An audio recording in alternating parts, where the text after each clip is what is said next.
Good morning प्यारे बच्चों। आज की इस वीडियो में मैं आपको बताने वाली हूँ एक नंबर, एक फॉर्मूला और इनफाइनाइट पाइथागोरस ट्रिपलेट। तो सबसे पहले ये देखते हैं कि इनकी जरूरत क्यों होती है, क्यों हमें पाइथागोरस ट्रिपलेट निकालने पड़ते हैं। तो बच्चों हमने पिछली क्लास में पढ़ा है पाइथागोरस प्रमेय, यानी कि कोई भी अगर एक राइट ट्रायंगल हो तो इसमें क्या होता है, लंब का वर्ग धन आधार का वर्ग बराबर कर्ण का वर्ग, यानी कि लंब का वर्ग धन आधार का वर्ग बराबर कर्ण का वर्ग, यानी कि ये जो डायगोनल होता है ये इन दोनों के वर्ग के जोड़ के बराबर होता है।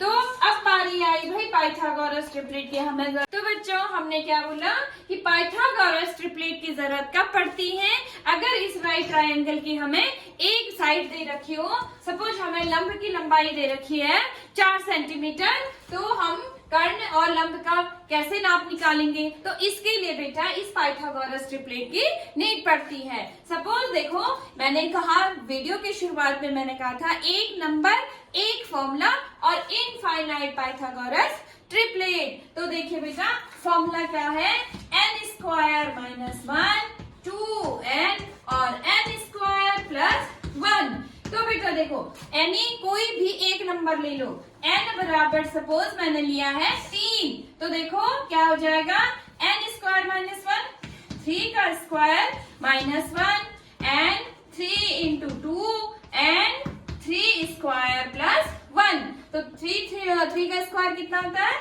9, 9 माइनस 1, 3 2 जा 6 और 9 प्लस 1, यानी कि हमारे पास ट्रिपलेट आ गए 8 6 और 10। यानी कि अगर किसी राइट ट्रायंगल में अगर एक भुजा 8 है तो दूसरी 6 होगी और तीसरी 10 होगी।